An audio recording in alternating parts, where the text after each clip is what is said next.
മുഖ്യമന്ത്രി പറഞ്ഞത് അംഗീകരിക്കുന്ന ഒരാളാണ് ഞാൻ. മുഖ്യമന്ത്രി എനിക്ക് നൽകിയിട്ടുള്ള ഉപദേശം ഞാൻ രണ്ട് കൈയും നീട്ടി സ്വാഗതം ചെയ്യുന്ന ഒരാളാണ് എന്ന് മാത്രമല്ല, അത് അദ്ദേഹം എന്നോട് മാത്രം ഈ സമൂഹത്തോട് നൽകിയിട്ടുള്ള മഹത്തായൊരു സന്ദേശമാണത്.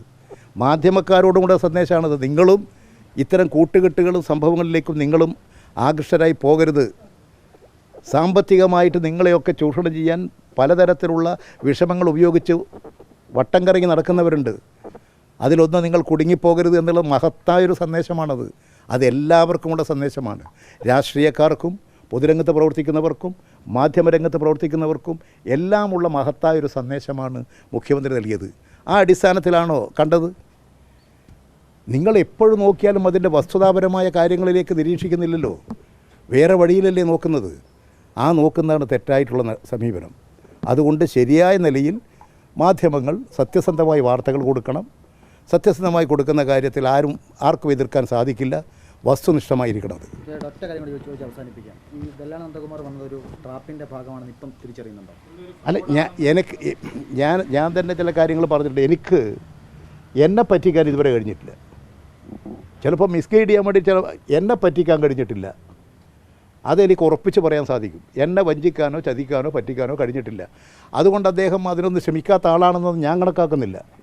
പക്ഷെ ഞാൻ എൻ്റെ ബുദ്ധിയും കഴിവും ശക്തിയും കൊണ്ട് ഇത്തരത്തിലുള്ളതിനെല്ലാം പ്രതിരോധിക്കാൻ ജാഗ്രതയോടുകൂടി പരമാവധി ശ്രമിക്കാറുണ്ട്. പിന്നെ നമ്മളൊക്കെ മനുഷ്യരല്ലേ, ഒരുപാട് ശരി ചെയ്യുമ്പോൾ കുറച്ച് തെറ്റൊക്കെ പറ്റിയേക്കാം. ആ തെറ്റ് മനസ്സിലാക്കിയാൽ അത് തിരുത്തി പോകുക എന്നുള്ളതാണ് മനുഷ്യർ ചെയ്യുന്ന കാര്യം. അതാണ് ഞാനും ചെയ്യുന്നത്. അതുകൊണ്ട് ഇത് ഒരാൾ മാത്രമല്ല, ഞാനത് യാദൃച്ഛികമായിട്ട് അത് പറഞ്ഞത്, നിങ്ങൾ എന്നെ ഒരു ട്രാപ്പിൽ ഒരു പ്രധാനപ്പെട്ട ഗൂണ്ടാ കേന്ദ്രത്തിൽ എത്തിച്ചിരുന്നു. ആ ഗൂണ്ടാ കേന്ദ്രം ഞാൻ രക്ഷപ്പെട്ടത് മഹാഭാഗ്യം കൊണ്ടാണ്. അവിടെ എത്തിയപ്പോഴാണ് എനിക്ക് മനസ്സിലായത് ഞാൻ അബദ്ധത്തിൽ ഒന്നു. അവിടെ പോയപ്പോൾ ഒരു ഷാള്, അപ്പോൾ അവിടെ നോക്കുമ്പോൾ കുറേ ആളുകൾ ഇങ്ങനെ നടക്കുന്ന കണ്ടപ്പോൾ തന്നെ ഇത് അബദ്ധത്തിലാണ് ഞാനുള്ളതെന്ന് മനസ്സിലായി. ആ ഷാള് അകത്ത് വിളിച്ച് അപ്പം തന്നെ ഞാനെന്ത് ചെയ്ത് മനസ്സിലായി. ഈ ഷാളൊക്കെ മാറ്റി ഞാൻ അപ്പം തന്നെ വണ്ടിക്ക് രക്ഷപ്പെട്ടു. ഇങ്ങനെയൊക്കെ ഒരുപാട് അനുഭവങ്ങൾ എനിക്കുണ്ട്. ഈ കൂടിക്കാഴ്ച പാർട്ടി അറിയിച്ചിട്ടില്ല. ഞാൻ എന്നെ കാണുന്ന ആളെല്ലാം എൻ്റെ അടുക്ക വന്ന് നിങ്ങൾ കാണുകയാണ്. ഇത് പാർട്ടി നിർദ്ദേശിച്ച കൂടിക്കാഴ്ചയല്ല, ഞാൻ അങ്ങോട്ട് പോയി കാണുന്ന കൂടിക്കാഴ്ചയല്ല. എന്നെ കാണാൻ ഒരാൾ വരുന്നു. നിങ്ങളെല്ലാവരും ഇപ്പോൾ വന്നിട്ടുണ്ട്. ഞാനത് പാർട്ടിയിൽ റിപ്പോർട്ട് ചെയ്യണോ? ഞാൻ ചോദിക്കുന്നത്, ഈ കാണുന്ന ആളത് മുഴുവൻ പാർട്ടിയിൽ റിപ്പോർട്ട് ചെയ്യേണ്ട കാര്യം എന്താ? ആരെല്ലാം വരുന്നു? ഞാൻ പറയും, ഈ തെരഞ്ഞെടുപ്പിൻ്റെ ഘട്ടങ്ങളിൽ തന്നെ ആരൊക്കെ വന്നിട്ടുണ്ട്, ഏതെല്ലാം പാർട്ടിക്കാർ വന്നിട്ടുണ്ട്. ഈ വന്നത് പാർട്ടികൾ റിപ്പോർട്ട് ചെയ്യേണ്ട.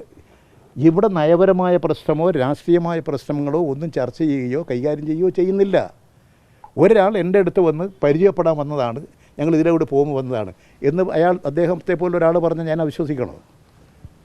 അദ്ദേഹം എന്തോ ലക്ഷ്യം വെച്ച് ഗൂണ്ടായുസത്തിന് വന്നതാണ് ഞാൻ വിചാരിക്കണോ? ഒരിക്കലും ഞാനതൊന്നും വിചാരിക്കില്ല. അപ്പോൾ ഒരു മാന്യമായിട്ടുള്ള ഒരാൾ വന്നാൽ ആ മാന്യമായ നിലയിൽ തന്നെ പെരുമാറുക എന്നുള്ളതല്ലാതെ, അദ്ദേഹം ഇന്ത്യയിലെ ഒരു കേന്ദ്രമന്ത്രിയായിരുന്നു. അതുകൊണ്ട് തന്നെ ഞാൻ അദ്ദേഹത്തോട് വളരെ ചിരിച്ച് വർത്തമാനം പറഞ്ഞു. ഏത് പാർട്ടി വിശദീകരണം? അതിൽ നിങ്ങളുണ്ടാക്കിയതല്ലേ? ഞാൻ പറഞ്ഞു, ഇന്ന് നിങ്ങളുണ്ടാക്കിയതല്ലേ? എന്താ എന്നെ പുറത്താക്കാൻ പോകുന്നു, നടപടിയെടുക്കാൻ പോകുന്നു? നിങ്ങളുണ്ടാക്കിയ പത്രക്കാരുണ്ടാക്കിയതല്ലേ? നിങ്ങൾ ആശ്വസിച്ചോളൂ. ആ വാർത്ത പ്രസിദ്ധീകരിച്ചതിൻ്റെ പേരിൽ നിങ്ങൾക്ക് ആശ്വാസം കിട്ടുമെങ്കിൽ നിങ്ങളുടെ ആശ്വാസത്തിന് ഞാൻ തടസ്സം നിൽക്കുന്നില്ല. പക്ഷെ അതിന് ആയുസ് കുറവായിരിക്കും. അത് തന്നെ ദുരുദ്ദേശപരമായൊരു ചോദ്യമാണ്. അങ്ങനെ ചോദ്യത്തിന് തന്നെ ഇവിടെ പ്രസക്തിയില്ല.